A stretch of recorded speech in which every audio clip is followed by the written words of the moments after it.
Nous entendons souvent parler d'enfants et de personnes âgées qui ont été abandonnés. Il y a beaucoup d'hommes et de femmes qui ont été abandonnés par leurs conjoints qui leur avaient offert et promis l'amour éternel. Oui, il existe de nombreux types d'abandon, mais je pense que le plus important d'entre eux est d'être abandonné par ses parents. Cependant, pour ceux d'entre nous qui croient en Dieu, même si d'autres nous abandonnent, nous pouvons toujours avoir l'assurance que Dieu nous accompagnera où que nous allions. Mais que se passe-t-il si Dieu nous abandonnait? Est-il possible que Dieu abandonne ses créatures, ses enfants? Quelle serait votre expérience si cela se produisait? Quelqu'un a-t-il vécu cela? Regardons la parole de Dieu. Selon le livre de Matthieu 27, verset 46, et dans les évangiles, nous trouvons l'histoire de Jésus traversant sa plus dure épreuve, c'est-à-dire lorsqu'il était sur la croix. Et vers la 9e heure, Jésus s'écria d'une voix forte, Élie, Élie, lama sabachthani, c'est-à-dire, mon Dieu, pourquoi m'as-tu abandonné? Cette citation biblique a suscité beaucoup d'intérêt, de réflexion et de questions. Et ces questions sont les suivantes. Le Père a-t-il vraiment abandonné Jésus-Christ? Quelle expérience Jésus a-t-il vécu pour s'exprimer ainsi? Que signifient ces paroles pour nous aujourd'hui? Comment cette histoire peut-elle s'appliquer à notre vie? Cher ami, c'est sur la croix du calvaire que se sont manifestés l'amour de la puissance et la puissance de l'amour. En Jésus-Christ, le Fils de Dieu et le Rédempteur du monde, et cet amour proclamé dès le début a été révélé. Cet amour qui avait été proclamé au ciel a été montré à l'homme lorsque le Christ a été suspendu entre le ciel et la terre et qu'il est mort pour nous, ceux qui ne croyaient pas et n'espéraient pas en lui. Mais en même temps, la croix révèle l'amour de la puissance, car celui qui avait commencé une rébellion dans le ciel, c'est Satan Lucifer. Se présentant comme un émancipateur, quelqu'un qui voulait empêcher la création d'être asservie à la tyrannie de Dieu, il a montré qu'il n'était pas un libérateur, mais qu'il était cruel. En effet, sans raison, il a soumis le Christ aux souffrances les plus cruelles. Le Christ n'était pas seulement le Fils de Dieu, mais il était le créateur de Lucifer, celui qui prenait soin de lui, celui qui l'aimait, celui qui l'enseignait et celui avec qui il partageait le ciel. Mais Jésus est venu pour nous sauver. Celui qui ne connaissait pas le péché était entre le ciel et la terre, le sang d'Israël, celui qui a créé le monde connu et le monde inconnu. Il est venu nous sauver.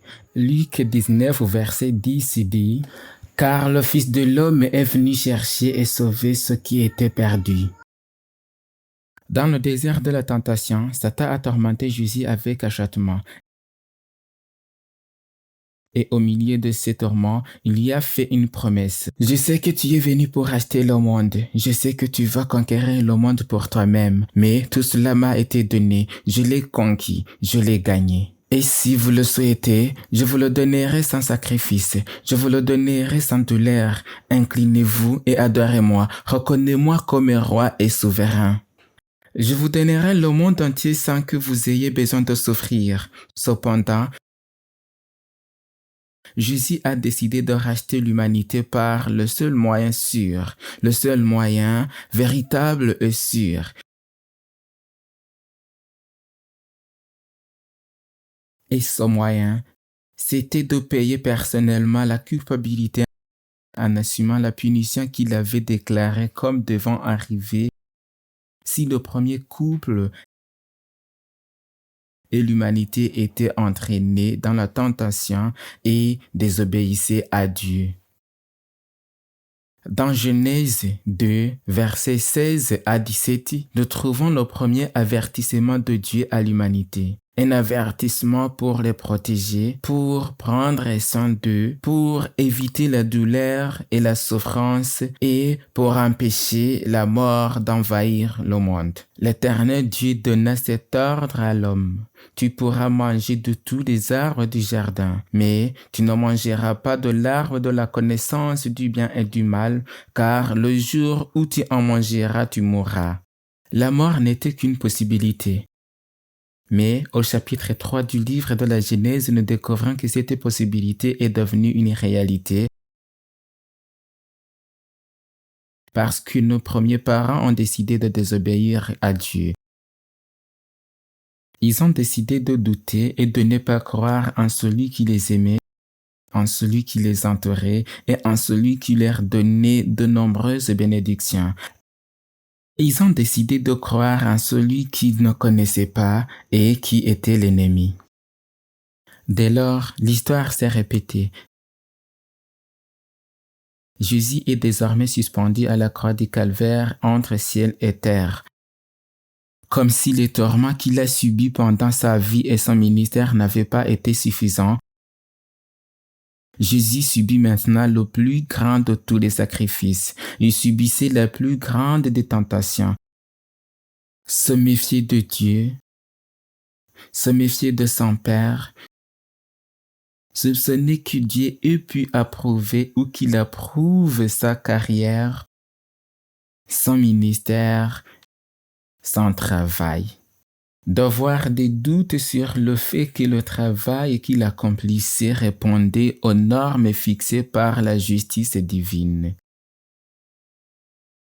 C'est à cette occasion que, comme certains le disent, il n'y avait peut-être pas de démons dans le reste du monde. Ils étaient tous concentrés en un seul endroit, c'est-à-dire sur la croix du calvaire. C'est pourquoi des ténèbres épaisses ont envahi ce jour-là. Mais les ténèbres qui les couvraient n'étaient pas seulement des ténèbres physiques, car le soleil et la nature dans son ensemble avaient honte et souffraient à la vue du Christ, leur Créateur, suspendu entre le ciel et la terre. Mais les ténèbres étaient aussi morales. Elles étaient sociales. Aucun être humain ne pouvait réconforter Jésus, personne ne pouvait lui donner une parole d'encouragement, lui dire « cela aussi passera ». Et quand cela sera passé, selon la promesse de ta parole, selon la promesse de ton Père, beaucoup de gens viendront au salut, beaucoup croiront en toi. De multitudes quitteront le service du diable pour venir à ton service et un jour, eux aussi seront dans la patrie céleste. Oh, comme le Fils bien-aimé de Dieu désirait entendre ces paroles. Mais il n'y avait personne autour de lui pour le réconforter, lui remonter le moral, le motiver à continuer. C'est à ce moment-là que le Fils de Dieu mourant a été assailli par les tentations du doute. Il ne pouvait que contempler la mort et la tombe après la croix. Il n'y avait pas d'espoir de résurrection. Aucune voix ne confirmait que son sacrifice était accepté et qu'il remplissait la mesure. Je suis sûr qu'il attendait avec impatience une voix venant du ciel, comme lors de son baptême, pour dire « c'est approuvé ». Continuez, tu es mon fils bien-aimé, en qui j'ai mis toute mon affection. Des ténèbres épaisses ont recouvert le Fils de Dieu. Et encore une fois, il ne s'agissait pas seulement de ténèbres physiques. Il y avait des ténèbres morales et spirituelles parce que Jésus portait le poids du péché du monde entier. C'est à ce moment-là qu'il exprime ce cri déchirant qui a suscité beaucoup d'inquiétudes et de questions. Eli, Eli, lema sabachthani. Mon Dieu, pourquoi m'as-tu abandonné? Jésus a-t-il été abandonné?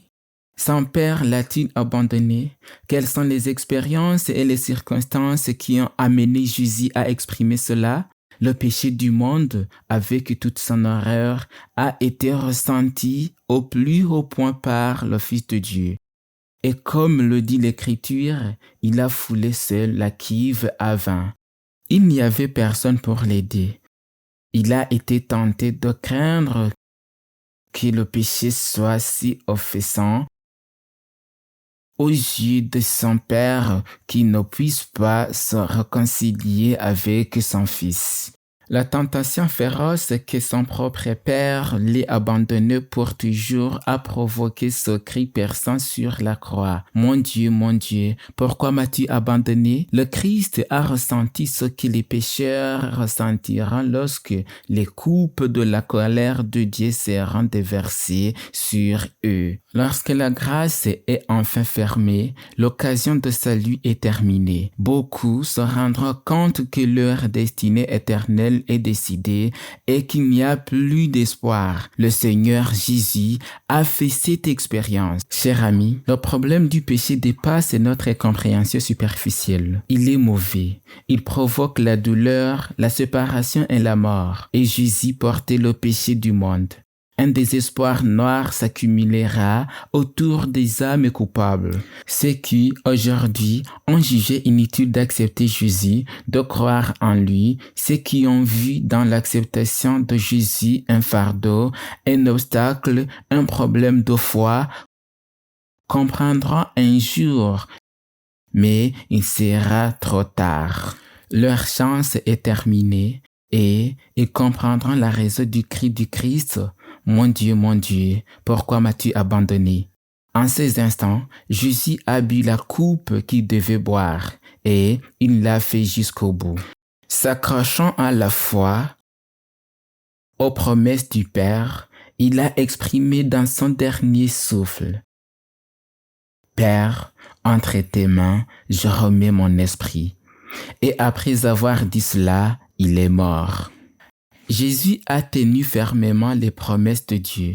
Il connaissait très bien la miséricorde et la compassion et comprenait la justice et le grand amour de son Père. Au milieu des convulsions de la nature, les spectateurs émerveillés entendent les dernières paroles de l'homme et du calvaire. Ce fut le moment le plus douloureux pour Jésus.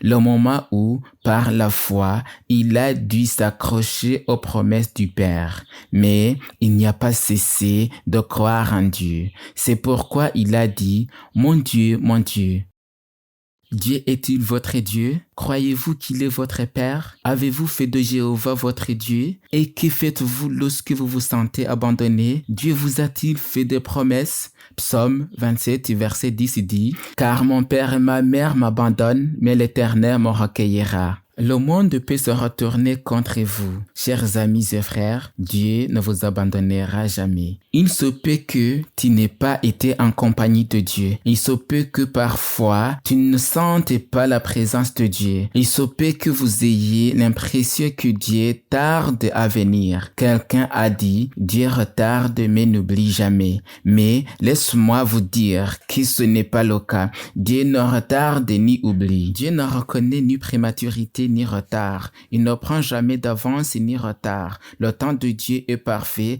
et quand le temps parfait arrivera, Dieu interviendra. Vous devrez être mis à l'épreuve. Votre foi devra atteindre la limite, la frontière entre la confiance et l'incrédulité. Comme ce père de la famille qui a amené son fils à Jésus, vous devrez peut-être dire: Seigneur, je crois, ou alors je vais croire. Aide-moi dans mon incrédulité. Si c'est votre cas, laisse-moi vous dire que quiconque demande de l'aide et de la force recevra l'aide divine. Pourquoi Jésus a-t-il vécu tout cela? Il a ressenti pour compartir avec vous et moi. Hébreux 4, 14 à 16 dit: Ainsi, puisque nous avons un grand souverain sacrificateur qui a traversé les cieux, Jésus le Fils de Dieu, demeurant ferme dans la foi que nous professons. Car nous n'avons pas un souverain sacrificateur qui ne puisse pas compartir à nos faiblesses.